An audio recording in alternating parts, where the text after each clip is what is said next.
اچھا، اب کچھ صحیح اسانید آپ کو دکھائیں میرے محترم ناظرین. اب میں وہ احادیث آپ کو دکھاؤں گا جس میں رسول پاک صلی اللہ علیہ وآلہ وسلم نے معاویہ کی لعنت کیا، اور آپ کو دکھائیں گے پھر انشاءاللہ جس کی لعنت کیا کرتے ہیں رسول صلی اللہ علیہ وآلہ وسلم وہ کافر ہوتا ہے.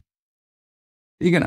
صحیح اسانید کے ساتھ متواتر احادیث، ایک دو نہیں، بہت زیادہ احادیث آپ کو دکھائیں گے.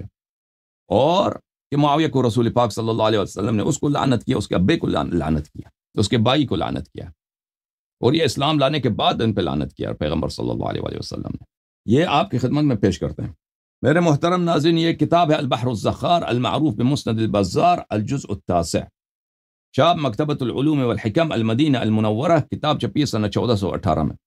یہاں پر ملاحظہ فرمائیے صفحہ نمبر 286 میں حدیث نمبر 3839 میں بھلے حدثنا سکن ابن سعید حدثنا عفوا یہ میں نے دکھایا بھی نہیں آپ کو، پتہ نہیں، معاف کریں.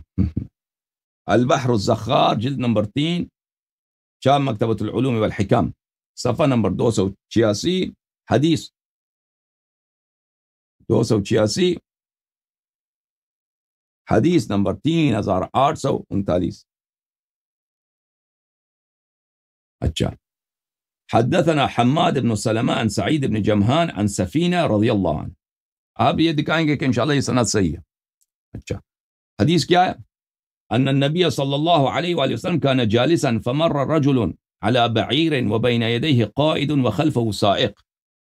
رسول پاک صلی اللہ علیہ وآلہ وسلم تشریف فرماتے ہیں، ان کے سامنے سے ایک شخص اونٹنی پہ سوار تھا، اس کے آگے ایک شخص تھا کہ وہ اونٹ کا لگام لے کے آگے جا رہا تھا، اور اس اونٹ کے پیچھے بھی ایک شخص تھا کہ اونٹ کو وہ آگے رہنمائی کر رہا تھا. تو ایک سائق تھا، ایک قائد ہے. سائق ہے جو پیچھے سے سوق دیتا ہے، اونٹ کو آگے جانے کو کہتا ہے. ایک آگے ہے، اونٹ کے آگے ہے، وہ سائق وہ اونٹ کو کھینچ کے جا رہا ہے، اور اس اونٹ کے اوپر بھی ایک شخص بیٹھا ہے. تو 3 آدمی ہیں. تو یہ دیکھ کر رسول پاک صلی اللہ علیہ وآلہ وسلم نے فرمایا لعن اللہ القائد والسائق والراکب، خدا لعنت کرے قائد کو جو اونٹ کو کھینچ کے لے کے جا رہا ہے، والسائق جو اونٹ کو سوق دے رہا ہے، اس کو آگے جانے کو کہہ رہا ہے، یعنی اونٹ کے پیچھے جا رہا ہے، والراکب اور جو اونٹ پہ سوار ہے. ٹھیک ہے نا؟ اچھا، اس کا معاویہ سے کیا تعلق؟ میرے محترم ناظرین، اس پہ ان لوگوں نے خیانت کیا، کیونکہ اس طرح حدیث نقل کرنا کہ رسول پاک صلی اللہ علیہ وسلم بیٹھے تھے، تشریف فرماتے، ایک شخص گزرے وہاں سے. اب وہ شخص کون ہے؟ اونٹ پہ کھڑا ہے، اونٹ پہ بیٹھا ہے، پیچھے ایک آدمی اونٹ سے آگے ہے. ان کو پیغمبر صلی اللہ علیہ وسلم نے لعنت کیا. ان کا نام بتاؤ، نام کاٹ دیا. اب نام ہم آپ کو بتائیں گے، ان کے اپنی کتب سے بتائیں گے. یہ حاشیہ نمبر 3 ہے میرا محترم ناظرین، حاشیہ نمبر 3. اوردہ الحیثمی فی مجمع الزوائد، حیثمی نے مجمع الزوائد میں اس حدیث کو نقل کیا. رواہ البزار، کہا رواہ بزار نے نقل کیا. رجالہ ثقات، اس کے سب رجال ثقہ ہیں، وہ ملعون کون تھے میرے محترم ناظرین؟ وہ بھی دکھائیں گے، لیکن اس سے پہلے کہ ہم وہ بات آپ کو دکھائیں، مجمع الزوائد میں اس حدیث کی تصحیح کرتے ہیں، پھر چلتے ہیں صحیح سند کے ساتھ، نام بھی بتائیں گا آپ. یہ کتاب ہے بغیۃ الرائد فی تحقیق مجمع الزوائد ومنبع الفوائد لابی بکر الحیثمی، متوفی سنہ 807، جزء اول، چاپ دار الفکر، سنہ 1414 ہجری میں چھپی ہے. یہاں پر صفحہ نمبر 308 میں حدیث نمبر 437 ہے، سفینہ سے روایت ہے. وہی حدیث کہ بزار نے روایت کیا، رجال ثقات لعن اللہ القائد والسائق والراکب. ٹھیک ہے نا؟ تو یہ حدیث سند کے لحاظ سے اس میں کوئی اشکال نہیں ہے. باقی صرف بات رہی کس کی؟ بات رہی یہ کون ہے جن کو پیغمبر خدا صلی اللہ علیہ وآلہ وسلم نے لعنت فرمایا ہے، وہ کون ہے؟ میرے محترم ناظرین، اس کو نام کے ساتھ، اسی حدیث کو صحیح سند کے ساتھ نام لے کر کہ اونٹ پہ بیٹا کون تھا، اونٹ کے آگے کون جا رہا تھا، اونٹ کے پیچھے کون آ رہا تھا، جن لوگوں کو رسول پاک صلی اللہ علیہ وآلہ وسلم نے لعنت کیا ہے، اور جن کو رسول پاک صلی اللہ علیہ وآلہ وسلم لعنت کریں اس پہ اللہ کی بھی لعنت ہے. اور جس کو رسول پاک صلی اللہ علیہ وسلم نے لعنت کیا ہو اور مسلمان اس کو لعنت نہ کریں تو وہ مسلمان نہیں، وہ کافر ہے. کیونکہ اللہ جب فرماتا ہے ان کنتم تحبون اللہ فاتبعونی یحببکم اللہ وَلَقَدْ كَانَ لَكُمْ فِي رَسُولِ اللَّهِ صلی اللہ علیہ وآلہ اسوۃ حسنہ قُلْ اطیعوا اللہ وَاطیعوا الرسول.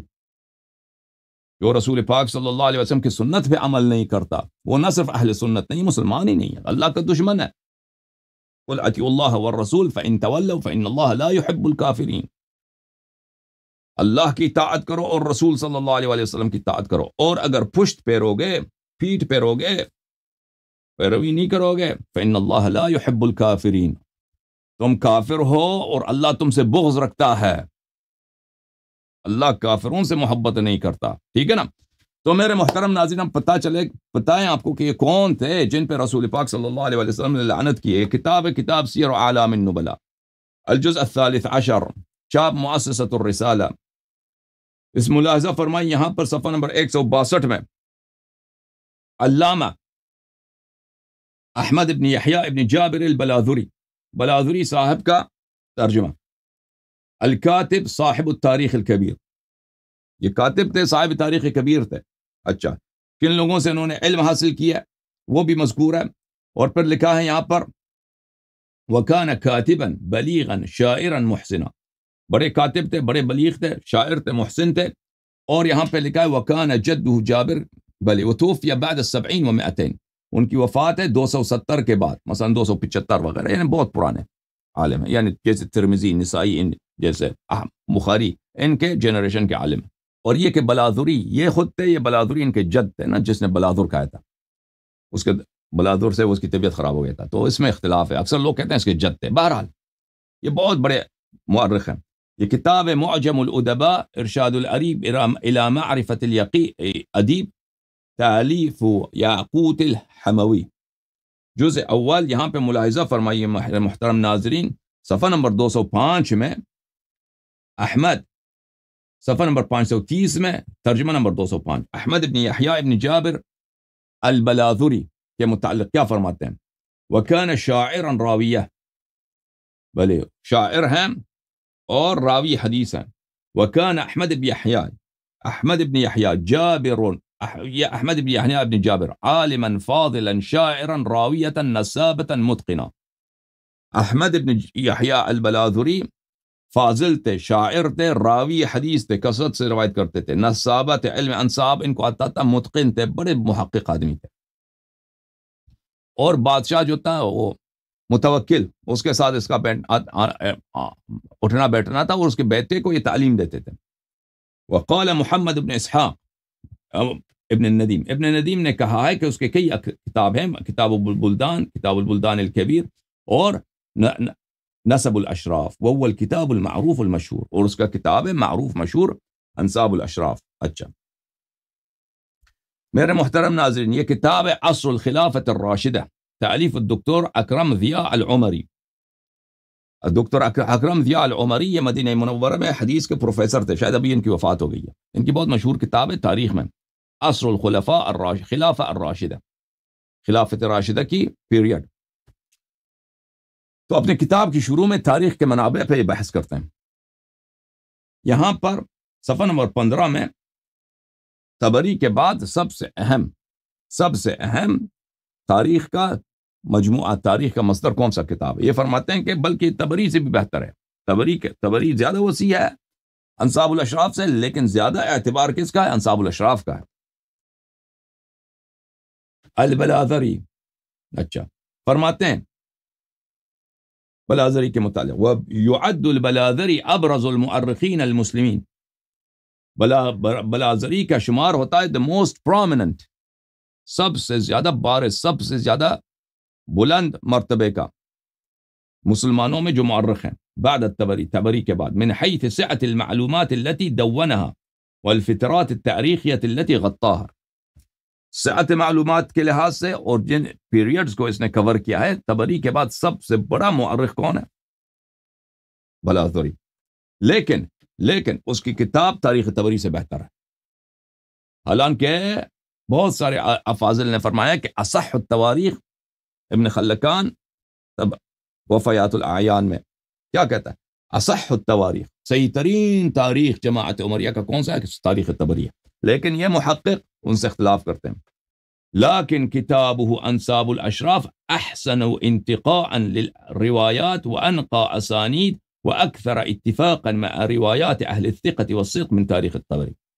لیکن کتاب انصاب الاشراف اسانید کے لحاظ سے زیادہ صحیح ترین اسانید پہ مشتمل ہے، اور اس کے جو روایات ہیں، اس کے اسانید جو ہیں اہل ثقہ جنہوں نے تاریخ نقل کیا ان سے زیادہ ان کے ساتھ متفق ہے طبری کے بنسبت، یعنی اس سے زیادہ معتبر کتاب ہے طبری سے۔ اب جب یہ پتہ چلا میرے محترم ناظرین، آپ کی خدمت میں آپ کو لے کے چلتے ہیں انصاب الاشراف میں، کہ وہاں پر اسی حدیث کو نام کے ساتھ نقل کیا ہے۔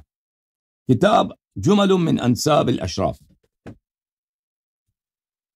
انصاب الاشراف جزء نمبر 5، ٹھیک ہے، تالیف احمد ابن یحییٰ ابن جابر البلاذری، جزء 5، چاپ دار الفکر۔ یہ کتاب چھپی ہے کب؟ سنہ نہیں لکھا، طبعی اولا، فرسٹ پرنٹ ہے اس کی، بیروت لبنان میں۔ صفحہ نمبر 136 میں آخری صفحے میں جو حدیث ہے ملاحظہ فرمائیے، حدثنا خلف حدثنا عبد الوارث ابن سعید ابن جمحان عن سفینہ مولا ام سلمہ، نہایت ہی مختصر سند، یعنی اس سند کو کہتے ہیں عالی السند، علو السند۔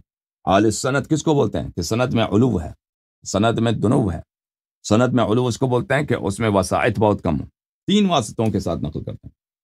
خلاف عبد الوارث ابن سعید ابن جمحان سے، وہ سفینہ سے، سفینہ خود صحابی، اور یہ سب ثقہ ہیں، اور یہ وہی سند ہے جو بزار کے پاس تھا، لیکن بزار کیونکہ متاخر ہیں اس میں واسطے زیادہ ہیں، ٹھیک ہے نا، اور اس نے کہا تھا، حیثمی نے کہا تھا کہ یہ سند صحیح ہے، ہم بھی اس کی تصحیح کریں گے۔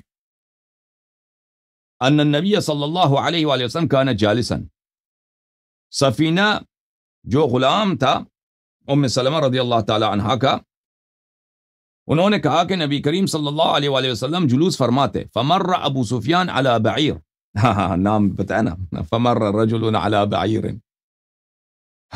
بزار نے نام کاٹ دیا تملعون نے، یہاں پہ نام ہے، بھائی نام بتاؤ نا تاکہ ہم بھی لعنت کریں، بھائی نبی صلی اللہ علیہ وسلم کی سنت پہ چلیں، نام بتاؤ، ملعون کون ہے؟ ابو سفیان آیا، اونٹ پہ وہ بیٹھا تھا، اونٹ پہ سوار تھا، فمر ابو سفیان علی بعیر، ابو سفیان وہاں سے گزر گیا، وہ سوار تھا ایک اونٹ پر، ومعه معاویہ واخ لہ، اور اس کے ساتھ معاویہ تھا اور معاویہ کا ایک بھائی، ایک باپ ہے، ایک 2 بیٹے، ہائے ہائے ہائے، لعنت ہی لعنت، لعنت ہی لعنت۔